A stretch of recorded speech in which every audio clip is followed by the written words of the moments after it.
నమస్కారం. దూరదర్శన్ వార్తలకు స్వాగతం. నేను లావణ్య. ముందుగా వార్తల్లోని ముఖ్యాంశాలు.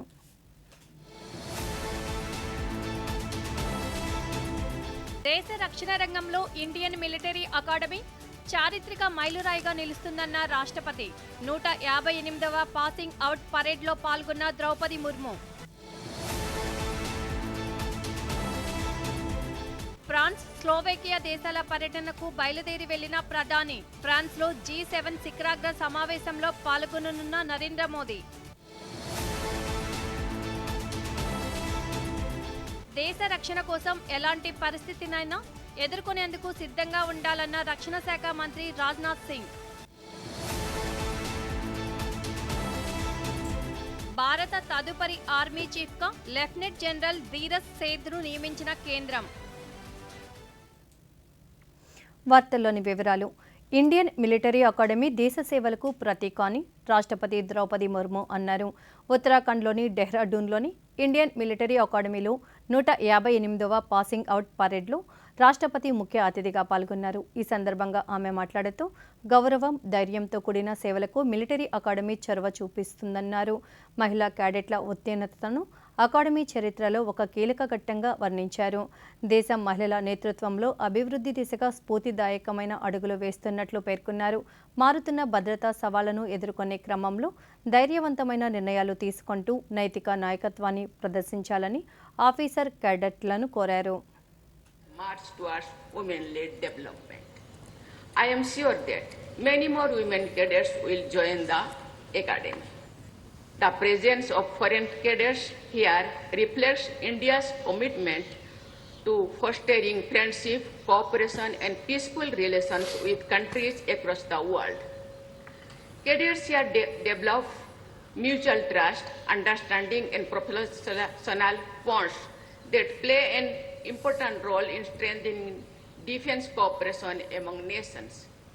I am confident that with the strength of the values and training they receive here.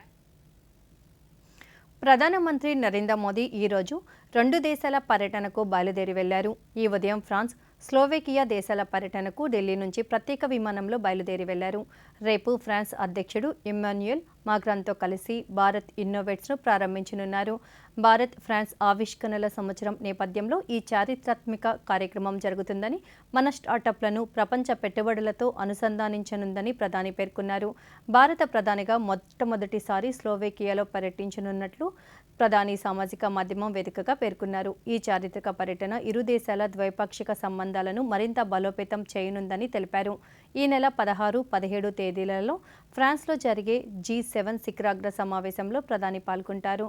Slovakia పర్యటనలో ప్రధాని ఆ దేశ అధ్యక్షుడు పీటర్ పిలెగ్రిని, ప్రధానమంత్రి రాబర్ట్ ఫీగోలతో సమావేశం కానున్నారు.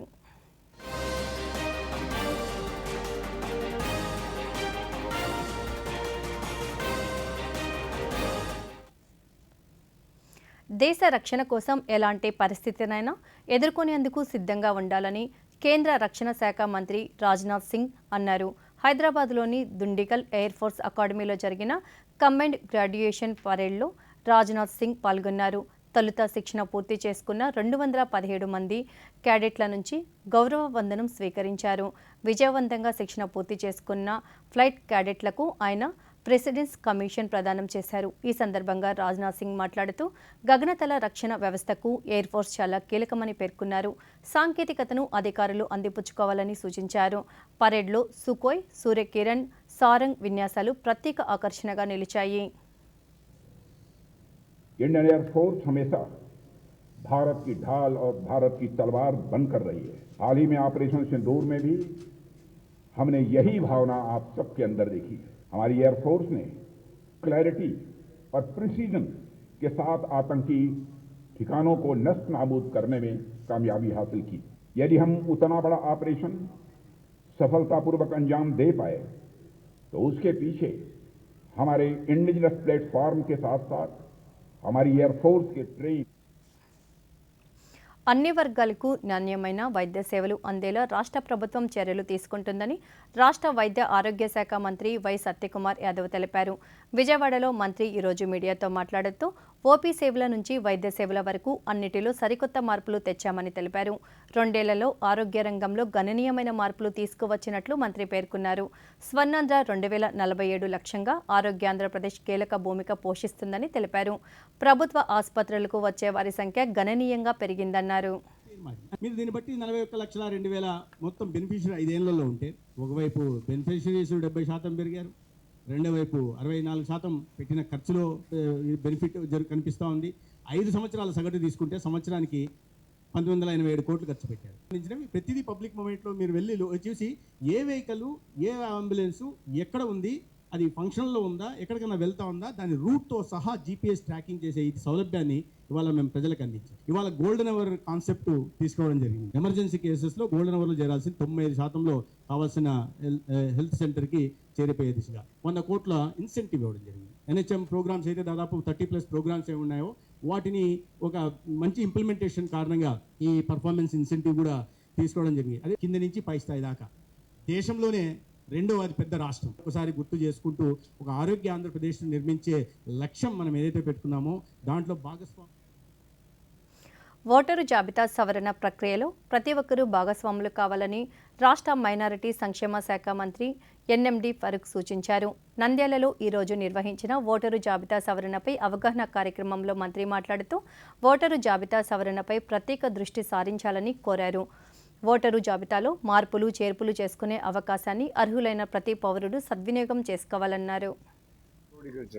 దాన్ని 2002 ఇందాక చెప్పాడు, ఊర్లో ఉన్నవారు, పెళ్లి చేసుకుపోయిన వాళ్ళు, చనిపోయిన వాళ్ళు ఎవరున్నారు వాడు కాక నాకు మధ్యలో పిల్లలు, మీకు మధ్యలో పిల్లలు ఎవరైనా పుట్టింటే వాళ్ళ ఓట్లు ఎక్కించుకున్నారా లేదా అనేది కూడా చూసుకొని మీరు జాగ్రత్తగా మీరందరూ మీ ఓట్లు నమోదు చేసుకోవడానికి ఈ రివిజన్ పెట్టారు. తద్వారా దీనికి నిజమైన ఓటర్లు ఎవరైతే ఉన్నారో వారికి నిర్ధారించి వాళ్ళ ఓట్లలో నమోదు చేయడానికే ఈ కార్యక్రమం పెట్టడం జరిగింది. గతంలో 22 పిలిచి చెప్పారు, మీరు కూడా నమోదు చేసుకోండి. ఆ రకంగా ఈ రోజు ఈ కార్యక్రమం ఇక్కడ ఏర్పాటు చేశారు. చాలా సంతోషం. ఎందుకంటే నంద్యాలలో ఈ రోజు పెట్టాలని నిర్ణయం తీసుకున్నాం. నేను 26 మున్సిపాలిటీ రేపు గ్యారెంటీ ఇచ్చినారు.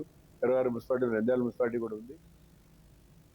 South Coast railway general manager Sandeep Mathur ఈరోజు తిరుపతి రైల్వే స్టేషన్ను తనిఖీ చేశారు. విజయవాడ, గూడూరు, తిరుపతి రైల్వే మార్గంలో విస్తృత తనిఖీలు నిర్వహించారు. తిరుపతి రైల్వే స్టేషన్లో కేంద్ర ప్రభుత్వ నిధులతో జరుగుతున్న వివిధ మౌలిక సదుపాయాల అభివృద్ధి పనులు, ప్రయాణికుల సౌకర్యాల కల్పనపై ఆయన సమీక్ష నిర్వహించారు. ముఖ్యంగా స్టేషన్ పునర్వికాస ప్రాజెక్టు పురోగతిని పరిశీలించిన సందీప్ మాథూర్ సౌకర్యాలను తనిఖీ చేశారు. పెండింగ్లో ఉన్న పనులను వేగవంతం చేయాలని అధికారులను ఆదేశించారు.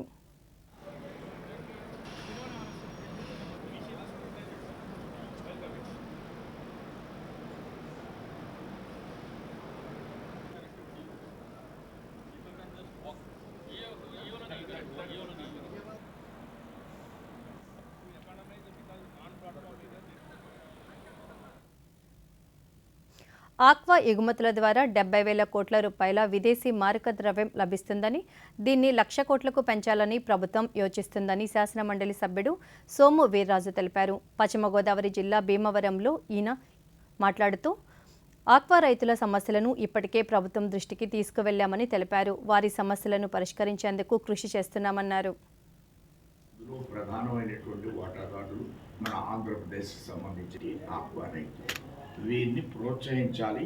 రైతుకి 215 రూపాయలు ఆ విధమైనటువంటి రేటు ఇవ్వడం మూలంగా కౌంట్కి కూడా 40 కౌంట్కి కానీ 60 కౌంట్కి కానీ ఈ కౌంట్స్ కూడా మందుల రేట్లు పెంచడం, ఆ రైతాంగానికి సంబంధించినటువంటి పండించే రైతుకి మాత్రం ఈ రెండు సైమల్టేనియస్గా జరగాలి. ఫీడ్ రేట్ పెంచడం, ఆక్వా రైతుల యొక్క వాళ్ళ ఉత్పత్తి ధరలు కూడా పెంచాలి. ఈ రెండు సైమల్టేనియస్గా మా ప్రభుత్వం నిర్వర్తించాలనేది నా ఆలోచన. ఫీడ్ రేట్ని అమాంతం 10 రూపాయలకి పెంచాడు. ఈ ల్యాబీ కేంద్ర ప్రభుత్వంలో ఉన్నటువంటి తైవాన్ నుంచి మనకి ఫీడ్ వస్తుంది. తైవాన్ నుంచి వచ్చే ఫీడ్ రేట్ని వాళ్ళు అక్కడి నుంచి తిప్పుకునే. అర్హత ఉన్న ప్రతి ఒక్కరూ ఓటు హక్కు కలిగి ఉండాలని అనంతపురం శాసనసభ్యుడు దగ్గుపాటి వెంకటేశ్వర ప్రసాద్ సూచించారు. ఈరోజు అనంతపురంలో బూత్ లెవెల్ ఏజెంట్లు, ఇన్ఛార్జీలకు ప్రత్యేక ఓటరు జాబితా సవరణ అవగాహనపై కార్యక్రమాన్ని నిర్వహించారు. ఈ సందర్భంగా ఆయన మాట్లాడుతూ నకిలీ ఓట్లు ఏవైనా ఉంటే సంబంధిత అధికారులకు తెలియజేయాలని తెలిపారు.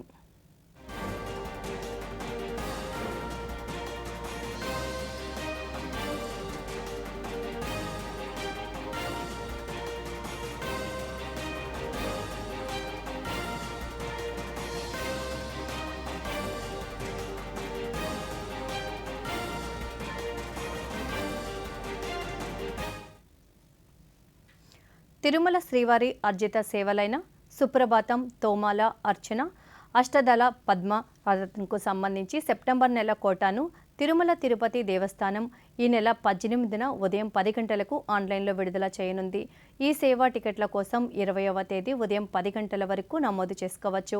లాటరీలో ఎంపికైన భక్తులు ఈ నెల 20 నుంచి 22వ తేదీ మధ్యాహ్నం 12 గంటలలోపు నగదు చెల్లిస్తే టికెట్లు మంజూరవుతాయి. ఇక 22వ తేదీ కళ్యాణోత్సవం, ఉంజల్ సేవ, అజిత బ్రహ్మోత్సవం, సహస్ర దీపాలంకరణ సేవా టికెట్లు, 23న అంగప్రదక్షిణ టోకన్ల కోటా, శ్రీవాణి ట్రస్టు దర్శన టికెట్ల కోటాను అందుబాటులోకి తీసుకువస్తారు. 24వ తేదీ ఉదయం 300 రూపాయల ప్రత్యేక ప్రవేశ దర్శన టికెట్లను విడుదల చేస్తారు.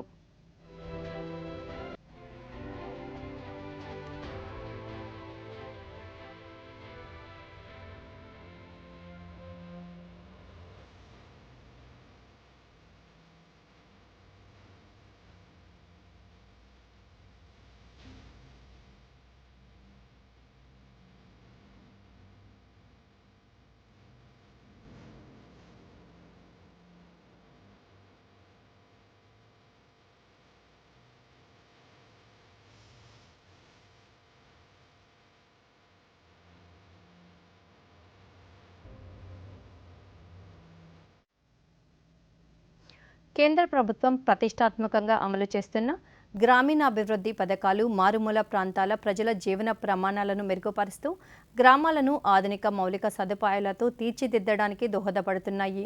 ముఖ్యంగా వెనుకబడిన వర్గాల జనాభా ఎక్కువగా ఉన్న పల్లెలను అన్ని రంగాలలోనూ స్వయం సమృద్ధిగా తీర్చిదిద్దేందుకు ఉద్దేశించిన ప్రధానమంత్రి ఆదర్శ్ గ్రామ యోజన తిరుపతి జిల్లాలో మంచి ఫలితాలను ఇస్తుంది.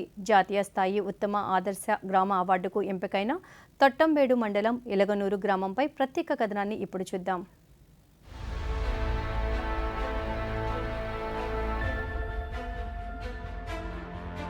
వెనుకబడిన సామాజిక వర్గాల ప్రజలు నివసించే గ్రామాలలో మౌలిక వసతులను కల్పించి వాటిని మోడల్ పల్లెలుగా మార్చడమే ప్రధానమంత్రి ఆదర్శ గ్రామ యోజన ముఖ్య ఉద్దేశం. ఈ సమగ్ర గ్రామీణాభివృద్ధి పథకం తిరుపతి జిల్లా శ్రీకాళహస్తి నియోజకవర్గంలోని తొట్టంబేడు మండలం ఇలగనూరు గ్రామంలో క్షేత్రస్థాయిలో ముందుకు సాగుతుంది. ప్రతిరోజు ఉదయం 6 గంటలకే స్థానిక గ్రామ సచివాలయ సిబ్బంది, గ్రీన్ అంబాసిడర్లు కలిసి పారిశుద్ధ్య విధులలో పాల్గొంటారు. కేంద్ర ప్రభుత్వ నిధుల ద్వారా మంజూరైన 3 అత్యాధునిక ఎలక్ట్రిక్ ఆటో వాహనాల ద్వారా గ్రామంలోని ప్రతి ఇంటి నుంచి తడి చెత్త, పొడి చెత్తను విజయవంతంగా సేకరిస్తున్నారు. గ్రామ సముదాయం సాధించిన పర్యావరణ హిత ప్రగతికి గాను కేంద్ర పంచాయతీరాజ్ శాఖ ప్రకటించిన జాతీయ స్థాయి ఆదర్శ గ్రామాల అవార్డుకు ఎలగనూరు గ్రామం ఎంపికైంది. త్వరలోనే ఈ ప్రతిష్టాత్మక పురస్కారాన్ని గ్రామం అందుకోనుంది. కాసరం పంచాయతీలో రాంపట్ల గ్రామానికి, కంచబల్ గ్రామానికి, ఎలగనూరు గ్రామాలకు ఈ ఆటోలు మంజూరు అవడం జరిగింది. ఇవి ఎక్కడైతే షెడ్యూల్ కులాల పాపులేషన్ ఎక్కువ ఉంటుందో ఆ గ్రామాల్లో ఈ పథకం అనేది ఈ గ్రామాలకు ఇచ్చినటువంటి ఈ ఆటోలను ఆ గ్రామ పంచాయతీలో ఉన్న పారిశుద్ధ్య మెరుగుదలకు ఉపయోగించాలి. గ్రామాల్లో ఉన్న చెత్త సేకరించి సమీపంలో ఉన్నటువంటి ఘనవ్యాధి నిర్వహణ కేంద్రానికి పంపిణీ చేయడం, అక్కడ పరిమి ఎరువు కూడా ఇవి ఉపయోగించుకోవచ్చు. తద్వారా గ్రామ పంచాయతీ పరిశుభ్రంగా ఉంటాయని కేంద్ర రాష్ట్ర ప్రభుత్వాలు సంయుక్తంగా ఇవి పంపిణీ చేస్తూ ఉన్నాయి. ఎలగనూరు గ్రామం ఎంతో శుభ్రంగా మారిందని, గ్రామం జాతీయ స్థాయిలో అవార్డుకు ఎంపిక కావడం ఎంతో గర్వంగా ఉందని గ్రామస్తులు ఆనందాన్ని వ్యక్తం చేశారు. ప్రస్తుతం కేంద్ర ప్రభుత్వం ఈ ఆటోలు ఇచ్చి మా గ్రామంలో అభివృద్ధికి ఎంతో దోహదం చేసింది. వినూత్న ఆలోచనలు చేసిన కేంద్ర ప్రభుత్వానికి ఈ ఆటోల వలన మా ఊరు పరిశుభ్రంగా ఉంటుంది. చాలా త్వరగా కార్యక్రమం పూర్తి చేస్తున్నారు. రిక్షా బండ్లు వచ్చి నాకు కష్టంగా పని చేయాలన్నా కూడా 10 గంటలు అయ్యేది.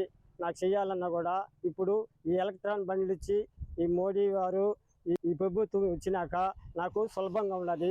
6 గంటలకు బండి ఎత్తితే 1 గంట 1.5 గంటకంతా అయిపోతా ఉన్నది. ఈ బండి ఇచ్చినాక నాకు సులభంగా ఉన్నది. నాకు ఎప్పటికీ ఇటువంటి అనుభవం కలగలేదు.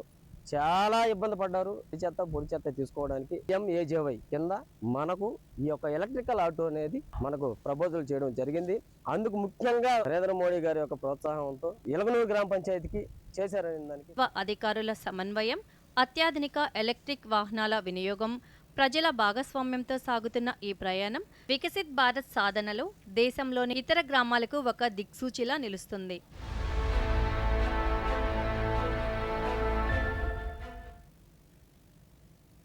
వార్తల్లో చిన్న విరామం. మళ్ళీ ఆలస్యమా? మా అమ్మాయిది కొత్త అకౌంట్, ఇంకా నా కేవైసీ కూడా అప్డేట్ చేయాలి. నేను ఇక్కడ నూడిల్స్ చేస్తున్నాను, నువ్వేమో సాకులు అల్లుతున్నావా? ఇదైతే బొత్తిగా టక్కున చేసే పని. ఎలా? ఒకవేళ కేవైసీలో ఎటువంటి మార్పు లేకపోయినా లేదా కేవలం అడ్రస్ మారినా అప్పుడు register mobile, email, internet banking లేదా లెటర్ ద్వారా సెల్ఫ్ డిక్లరేషన్ చేయి. మరి మార్పులుంటాను? ఇంట్లో కూర్చొని వీడియో కేవైసీ, ఆధార్, ఓటీపీ, ఈ కేవైసీతో అప్డేట్ చేసుకో, అంతే. ఇదైతే నూడిల్స్ చేయడం కన్నా సులువైనది. ఇప్పుడే వస్తాను. ఆర్బీఐ అంటుంది. కేవైసీ సురక్షితమైన బ్యాంకింగ్ కి తొలి అడుగు. వార్తలకు తిరిగి స్వాగతం.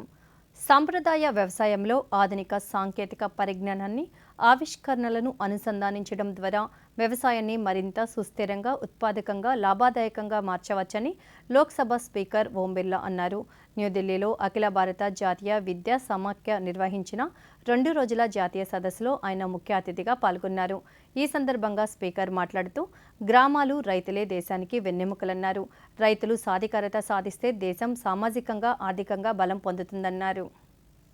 किस तरीके से कृषि को टिकाऊ, उत्पादन अधिक, लागत कम, इस दृष्टिकोण से जब किसानों के साथ खड़े रहेंगे तो निश्चित रूप से विकसित भारत का संकल्प साकार होगा। भारत की शक्ति, भारत की ताकत गांव में है। भारत की अर्थव्यवस्था का सबसे बड़ा हिस्सा, हम किसान को जितना समृद्धशील आर्थिक रूप से मजबूत करेंगे उतना ही देश आर्थिक और सामाजिक रूप से मजबूत होगा। किस तरीके से कृषि को टिकाऊ, अनुसंधान की कई संस्थाएं इसमें लगातार काम कर रही है। परिवर्तन भी हुए हैं, नवाचार भी हुए हैं, नई तकनीकी का उपयोग भी हमने किया है। हमने परंपरागत खेती के साथ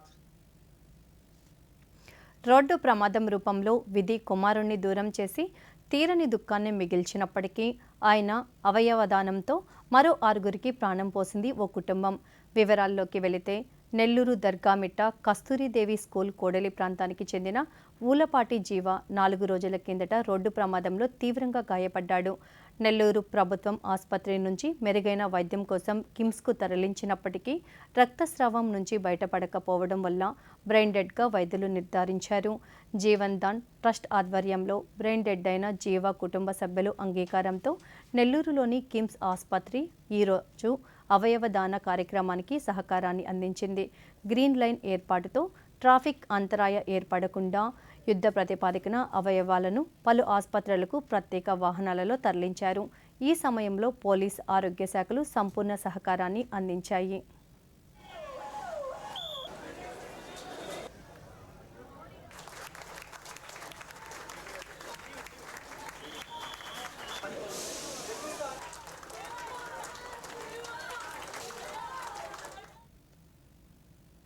భారత తదుపరి ఆర్మీ చీఫ్గా లెఫ్టినెంట్ జనరల్ ధీరజ్ సేథ్ను కేంద్ర ప్రభుత్వం నియమించింది. ప్రస్తుతం ఆయన భారత సైన్యానికి వైస్ చీఫ్గా విధులు నిర్వర్తిస్తున్నారు. ప్రస్తుత army chief general Upendra Dwivedi ఈ నెల 30న పదవీ విరమణ చేయనున్నారు. అదే రోజున ధీరజ్ సేథ్ బాధ్యతలు స్వీకరిస్తారు. లెఫ్టినెంట్ జనరల్ ధీరజ్ సేథ్ కడక్ వాస్లాలోని జాతీయ రక్షణ అకాడమీ పూర్వ విద్యార్థి అని ఆయన డిసెంబర్ 1986లో ఆర్మర్డ్ కార్ప్స్లో నియమితులయ్యారని రక్షణ మంత్రిత్వ శాఖ ఒక ప్రకటనలో తెలిపింది.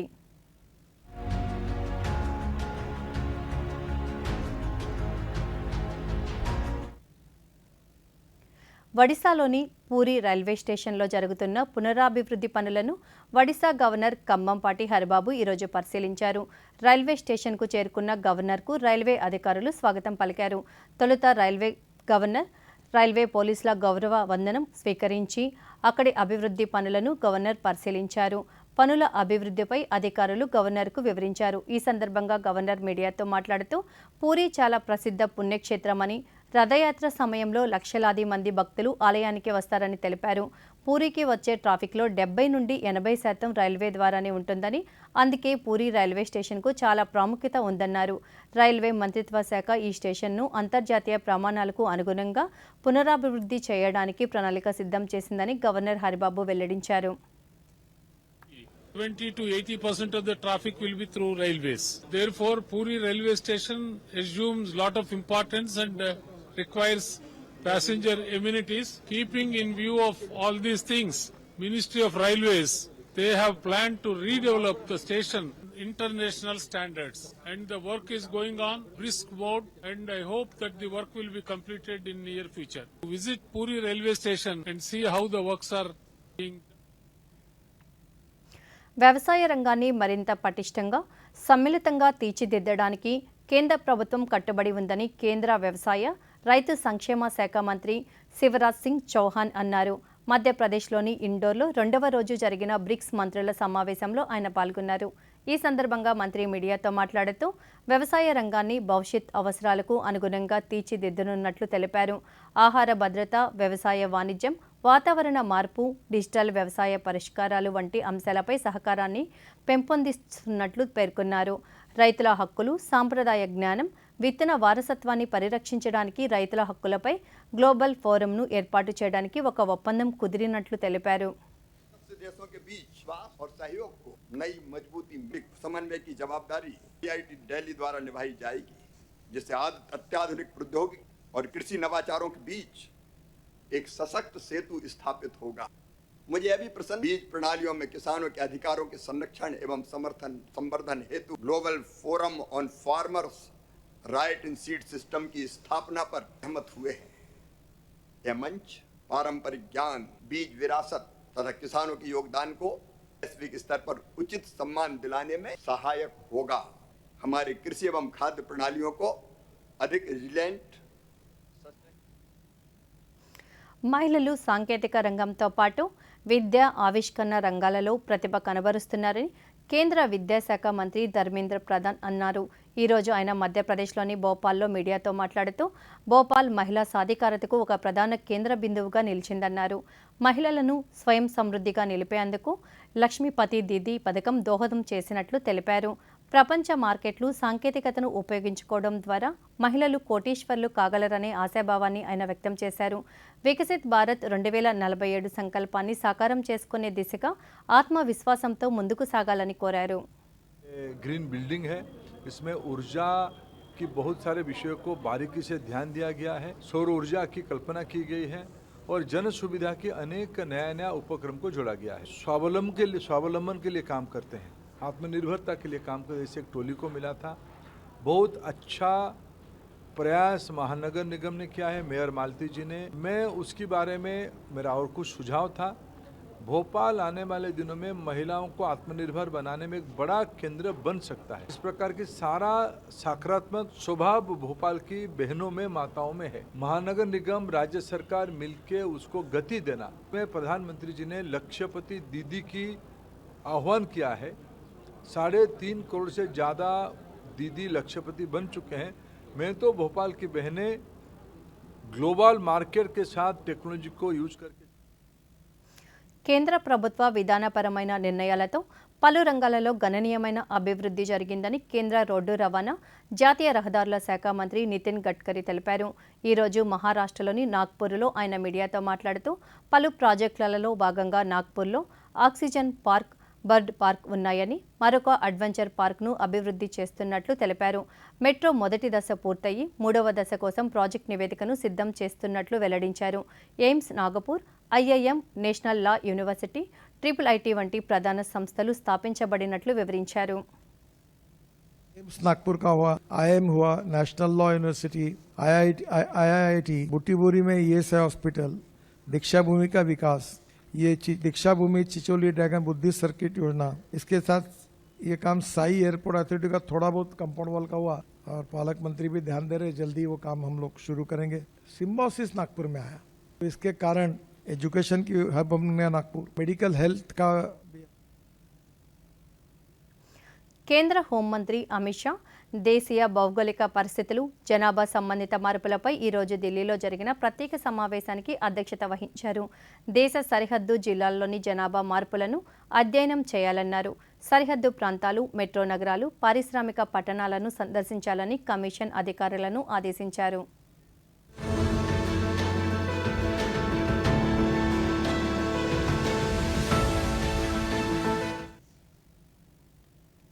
నీట్ పేపర్ మళ్లీ లీక్ అయిందని పేర్కొంటూ సామాజిక మాధ్యమంలో జరుగుతున్న ప్రచారం అవాస్తవమని భారత పత్రికా సమాచార కార్యాలయం PIB తెలిపింది. సోషల్ మీడియాలో ప్రచారం అవుతున్న ఒక ప్రశ్నపత్రం నకిలీదని, పరీక్షకు సంబంధించిన ఎలాంటి సమాచారాన్ని నమ్మవద్దని, పంచుకోవద్దని PIB ఫ్యాక్ట్ చెక్ తెలిపింది.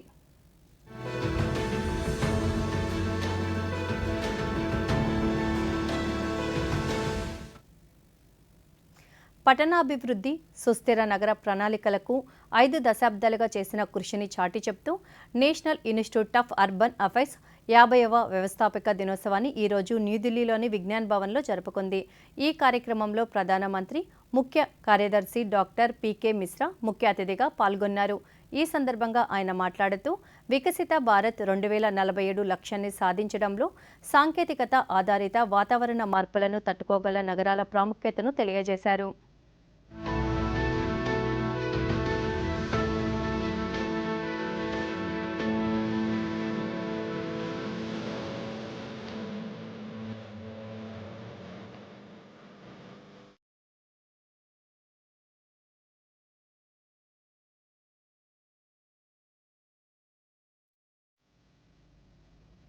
తమిళనాడులోని తిరువన్మలై జిల్లాలోని పోలూరు సమీపంలో ఉన్న ముడయూర్ గ్రామంలో 1200 కంటే ఎక్కువ కుటుంబాలు నివసిస్తున్నాయి. తరతరాలుగా ఈ గ్రామ ప్రజలు రాతి శిల్పాలను చెక్కే సాంప్రదాయ వృత్తిలో నిమగ్నమై ఈ కళను ఒక తరం నుండి మరొక తరానికి అందిస్తున్నారు. ఇక్కడి కళాకారులు చిన్న అలంకరణ వస్తువుల నుండి పెద్ద విగ్రహాల వరకు అనేక రకాల రాతి శిల్పాలను తయారు చేస్తారు. ఈ శిల్పాలను దేశంలోని వివిధ జిల్లాలు, రాష్ట్రాలకు విక్రయిస్తారు. అంతేకాకుండా ప్రభుత్వ అనుమతులు పొందిన తర్వాత ఈ ఉత్పత్తులను విదేశాలకు కూడా ఎగుమతి చేస్తారు. తమ పూర్వీకుల నుంచి రాతి శిల్పకళలో నిమగ్నమై ఉన్నామని ఆ కళాకారులు తెలిపారు. తమ పని కోసం ఉపయోగించే రాళ్లను GST చెల్లించి అధికారుల నుండి అవసరమైన అన్ని అనుమతులు పొందిన తర్వాత చట్టబద్ధంగా సేకరిస్తామని వారు పేర్కొన్నారు.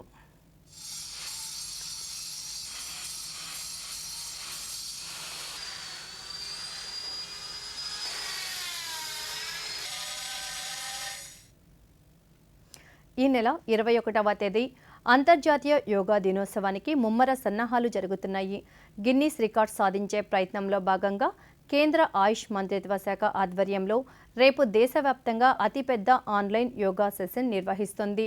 గిన్నీస్ వరల్డ్ రికార్డుల భాగం కావడానికి వెబ్సైట్ ద్వారా ప్రజలు రిజిస్టర్ చేసుకోవాలని మంత్రిత్వ శాఖ పిలుపునిచ్చింది. ప్రజలు 180031570008 మిస్డ్ కాల్ ఇవ్వడం ద్వారా ఈ కార్యక్రమంలో భాగస్వాములు కావాలని మంత్రిత్వ శాఖ సూచించింది. Lakhs of people will practice yoga together at the same time for their own health, for the health of their loved ones, and for the well-being of the entire world. Along with India, millions of people from 130 countries are already joining this movement online every day to practice yoga. The Ministry of Ayush invites all ministries, state governments, institutions, organizations, and citizens across the world to register for this Guinness World Record attempt and become part of this historic moment for each participant, so that every member of your family can receive a complimentary World Record Participation Certificate. Your certificate will be sent to you via your registered WhatsApp after you attend the session. Jammu కాశ్మీర్లోని పూంచ్ జిల్లాలో భారీ వర్షాల కారణంగా లాసానా వద్ద NH 144 పై భారీ కొండచర్యలు విరిగిపడి రహదారి మూసుకుపోయింది. ఈ అంతరాయం వల్ల 200కు పైగా చిన్న, భారీ వాహనాలు ఎక్కడికక్కడే నిలిచిపోయాయి. బోర్డర్ రోడ్స్ ఆర్గనైజేషన్ బృందాలు, అధికార యంత్రాంగం వెంటనే ఘటనా స్థలానికి చేరుకొని యుద్ధ ప్రతిపాదికన రహదారిని పనులను నిర్వహించాయి. సుమారు 5 గంటల పాటు సాగిన ఈ ప్రక్రియ అనంతరం రహదారిని పునరుద్ధరించి సాధారణ రాకపోకలకు అందుబాటులోకి తెచ్చారు. ప్రధానమంత్రి నరేంద్ర మోదీ తన మనసులోని భావాలను దేశ ప్రజలతో పంచుకునే మన్ కీ బాత్ కార్యక్రమం 135వ సంచిక ఈ నెల 28వ తేదీ ఆదివారం ఉదయం 11 గంటలకు ప్రసారమవుతుంది. ప్రజలు తమ అభిప్రాయాలను నమో యాప్ ద్వారా కానీ, స్వర సందేశాలను 1800117800 నెంబర్కు ఈ నెల 26వ తేదీలోగా పంపవచ్చు. అలాగే www.mygov.in వెబ్సైట్ ద్వారా కానీ 1922 నెంబర్కు మిస్డ్ కాల్ ఇవ్వడం ద్వారా తిరిగి మన మొబైల్కు వచ్చే సంక్షిప్త సందేశంలోని లింక్ ద్వారా కూడా అభిప్రాయాలను తెలియచేయవచ్చు. ఆకాశవాణి సమన్వయంతో దూరదర్శన్ ఛానళ్లు మన్ కీ బాత్ కార్యక్రమాన్ని ప్రసారం చేస్తాయి. ఈ కార్యక్రమ తెలుగు అనువాదం వెనువెంటనే దూరదర్శన్ సప్తగిరిలో ప్రసారం అవుతుంది. छोटे कस्बों गांव में उभरते इनोवेटिव आइडियाज की बात, अपनी सेवा से समाज बदलने में जुटे साइलेंट हीरोज की बात, भाषा और परंपरा, विज्ञान और विरासत की बात। आए महीने का आखिरी रविवार और देश कहे चलो सुने मन की बात, आकाशवाणी और दूर। వార్తలు ముగించే ముందు ముఖ్యాంశాలు.